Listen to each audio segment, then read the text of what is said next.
Hello friends, आप सभी का जीके जीएस T20 में स्वागत है। आज का वीडियो है मॉडर्न हिस्ट्री से रिलेटेड। उसका ये 5वां पार्ट है। 4 पार्ट अपलोड है। आप लोग नहीं देखे हैं तो ऊपर आई बटन में जाके वो पार्ट भी देख सकते हैं या फिर आप चैनल पे जाके देख सकते हैं। चलिए शुरू करते हैं। पहला क्वेश्चन है, भारत में सबसे पहले सूती वस्त्र किस शहर में स्थापित किया गया था? तो इसका जो सही आंसर है ये बम्बई होगा। देखिए, बम्बई में सबसे पहले सूती वस्त्र का कारखाना स्थापित किया गया था और ये सक्सेसफुल हुआ था। ऐसे इससे पहले कोलकाता में सूती वस्त्र का कारखाना स्थापित किया गया था, लेकिन वो फेलुअर रहा। इस वजह से आपको जब भी ऑप्शन में ऐसे मिले और यदि कोलकाता ऑप्शन में दिया हुआ रहेगा तब आप कोलकाता टिक कर सकते हैं, लेकिन ऐसा क्वेश्चन में आपको कोलकाता ऑप्शन में ही नहीं दिया हुआ रहेगा, क्योंकि कोलकाता में जो सूती वस्त्र लगाया गया था वो बहुत ही बुरी तरह से वो फेलुअर हो गया और वो बंद हो गया तुरंत। तो बम्बई वाला ही आंसर सही होगा। अगला है, अंग्रेजों द्वारा सर्वप्रथम कब कहवा बागान लगाए गए थे?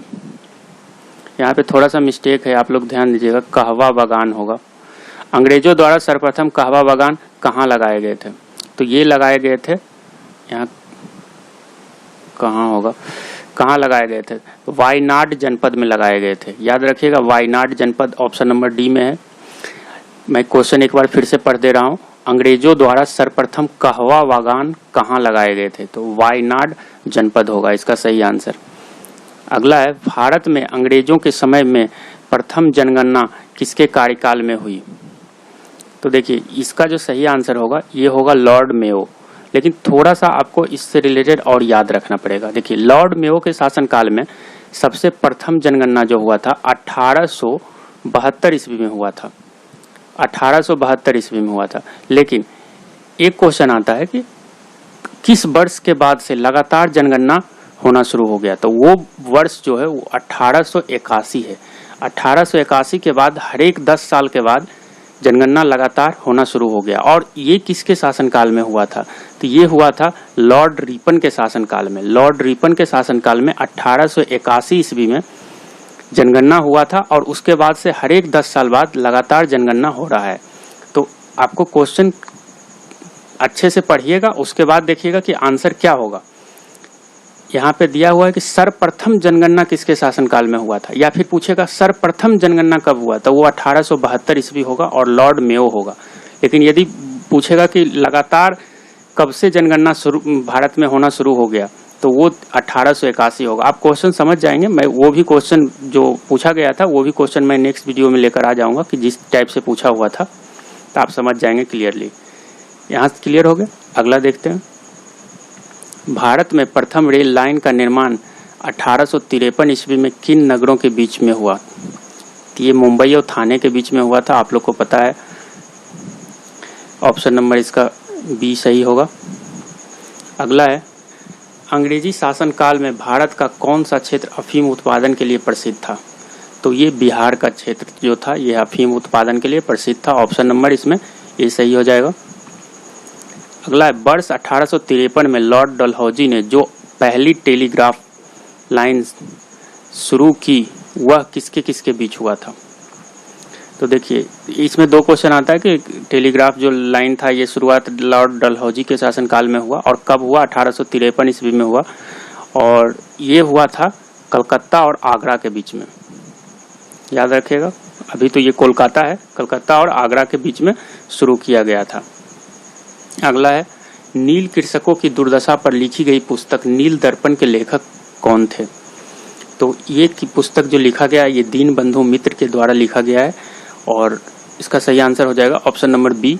और अगर पुस्तक और लेखक से रिलेटेड आप वीडियो देखना चाहते हैं आपको, तो ऊपर आई बटन में जाके हिंदी इंग्लिश दोनों में वीडियो है। एक हिंदी वाला भी देख सकते हैं यदि हिंदी में देखना पसंद करते हैं, और इंग्लिश वाला भी इधर कुछ दिन पहले मैं वीडियो बना चुका हूँ इंग्लिश वाला भी, तो वो भी आप देख सकते हैं। उसमें सारा जो पुराना बुक का एन ऑथर है, जैसे विष्णु शर्मा के द्वारा लिखा गया हो या फिर पाणिनि के द्वारा लिखा गया हो, सारा बुक उसमें कवर किया गया। लगभग 60-70 के बुक आसपास उसमें कवर किया गया था। आप वो वीडियो जाके जरूर देखिए। अगला है, अंग्रेजों द्वारा रैयतवाड़ी बंदोबस्त लागू किया गया था, तो कहाँ पे लागू किया गया था? तो ये लागू किया गया था मद्रास प्रेसिडेंसी और बॉम्बे प्रेसिडेंसी में। ऑप्शन नंबर इसका डी सही हो जाएगा। अब देख लेते हैं इससे रिलेटेड कुछ और। सर थॉमस मुनरो किस भू राजस्व बंदोबस्त से संबंधित है? तो ये जो संबंधित है ये रैयतवाड़ी बंदोबस्त से संबंधित है। देखिए 2 क्वेश्चन आ गया। यदि पूछा जाए कि रैयतवाड़ी बंदोबस्त किसने लागू किया, तो सर थॉमस मुनरो ने लागू किया था। और अगला देख लेते फिर। पंजाब में सिख राज के संस्थापक थे, तो ये थे रणजीत सिंह। रणजीत सिंह पंजाब में सिख राज के संस्थापक माने जाते हैं। ऑप्शन नंबर इसका डी सही होगा। अगला देखते हैं। गोद प्रथा पर प्रतिबंध लगाने वाला गवर्नर जनरल था, तो ये था लॉर्ड डलहौजी। देखिए गोद प्रथा क्या था? गोद प्रथा था कि मान लीजिए कि कोई भी राजा को कोई अपना खुद का संतान नहीं होता था, तो अगला राजा कौन बनेगा? तो अगला राजा कौन बनेगा इसके लिए वो किसी न किसी को गोद ले लेता था और वो राजा बन जाता था। लेकिन लॉर्ड डलहौजी जब शासन में आया तो ये गोद प्रथा को खत्म कर दिया। इससे क्या करता होता था, जिसका भी संतान का कोई राजा नहीं होता था, उसका जो राज होता था वो अंग्रेजी हुकूमत में मिला लिया जाता था। अगला है, पंजाब के राजा रणजीत सिंह की राजधानी कहाँ थी? तो ये जो राजधानी थी ये लाहौर थी। अभी ये वर्तमान में पाकिस्तान में है। अगला है, भारत में सहायक संधि का जन्मदाता था, तो ये डुप्ले था।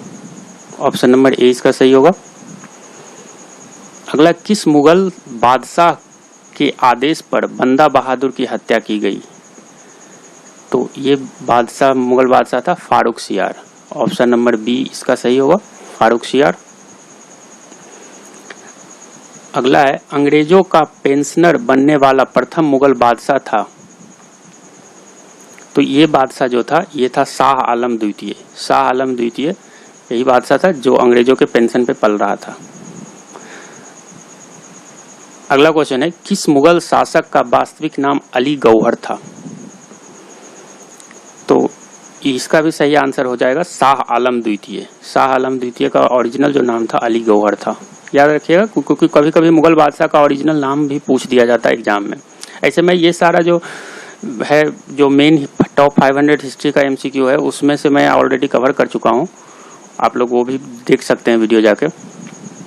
अगला है, भारत में विकेंद्रीकरण का शुभारंभ किस के समय में हुआ था? तो इसका सही आंसर होगा लॉर्ड मेयो के समय में। ऑप्शन नंबर डी इसका सही होगा। अगला है, महाराष्ट्र का सुकरात किसे कहा जाता है? तो महाराष्ट्र का सुकरात जो है ये महादेव गोविंद रनाडे को कहा जाता है। देखिए यहाँ पे जो 2-3 ठो मुगल से रिलेटेड था, आप लोग यदि मुगल पे वीडियो देखना चाहते हैं तो ऊपर आई बटन में जाके मुगल पे टॉप 100 मुगल काल से एक वीडियो है, हिंदी में है, आप वो जाके देख लीजिए। मुगल से रिलेटेड जो भी क्वेश्चन एग्जाम में आता है वो क्लियर हो जाएगा। और इसके अलावा दिल्ली सल्तनत भी है, आप वो भी देख सकते हैं। अगला, ब्रह्म समाज का प्रारंभिक नाम था। तो ब्रह्म समाज का प्रारंभिक नाम जो था ब्रह्म सभा था और आत्मीय सभा था। देखिए ये दोनों नाम उसके से जाना जाता था, तो इसका ऑप्शन सी सही हो जाएगा, ए और बी। अगला, धर्म सभा के संस्थापक थे। तो देखिए धर्म सभा के जो संस्थापक थे ये राधाकांत देव। इसका सही जो आंसर होगा ऑप्शन नंबर ए हो जाएगा, राधाकांत देव। और ये इस वीडियो का आखिरी क्वेश्चन था। अगर आप लोग को वीडियो पसंद आया तो इसे लाइक करें और चैनल पे नए हैं तो सब्सक्राइब करके बेल आइकन को प्रेस कर लीजिए ताकि ऐसे वीडियो का नोटिफिकेशन आप लोग को मिल सके। और मैं एक बार फिर से बोलना चाहता हूँ कि जो लोग इंग्लिश में देखना चाहते हैं वो भी एक बार इस वीडियो को देखें, क्योंकि देखिए हम लोग क्या है कि हिंदी समझ मतलब लिखने के लिए नहीं जानते या फिर पढ़ने के लिए नहीं जानते हैं, ऐसा ही हो सकता है। क्योंकि समझ में तो आता होगा हिंदी जो बोलते हैं, क्योंकि तभी तो आप मेरा इंग्लिश वाला भी वीडियो देखते हैं, क्योंकि मैं उसमें भी हिंदी में बोलता हूँ। तो इस वीडियो को एक बार सुन लेने में क्या हर्ज है। सुन लेने से क्या होगा कि इसमें हो सकता है कुछ ऐसा, क्योंकि पढ़ाते पढ़ाते कुछ ऐसा इन्फॉर्मेशन रहता है जो मैं बीच में बोल देता हूँ, तो वो आप यदि आपको सुना भी रहेगा तो आप एग्जाम में उसको आसानी से टिक कर सकते हैं। इनफैक्ट यदि आपको कुछ भी नहीं समझ में आता है तो ऐसा कीजिए, इस वीडियो को आप शेयर कीजिए ताकि हिंदी वाला जो स्टूडेंट सब है उस तक पहुंच सके आसानी से। और जो लोग इंग्लिश में देखते हैं वीडियो और हिंदी वाला वीडियो मान लीजिए वो उनके पास आ गया तो वो लोग हिंदी वाला शेयर कीजिए, और जो इंग्लिश में हिंदी में देखना चाहते हैं वो इंग्लिश वाला शेयर कीजिए। ऐसे करके दोनों स्टूडेंट के पास पहुंचते रहेगा। और कोई भी डाउट हो तो आप मुझे इंस्टाग्राम, फेसबुक या फिर ट्विटर पे आप फॉलो कर सकते हैं। नीचे डिस्क्रिप्शन में उनका आईडी दिया हुआ है, आप उस आईडी पे जाके सर्च करके आप फॉलो कर सकते हैं। कोई भी डाउट हो तो वहाँ पे आप मैसेज कर सकते हैं, या फिर आप नीचे कमेंट भी कर सकते हैं कोई वीडियो से रिलेटेड आपको कोई प्रॉब्लम हो तो। Thank you for watching.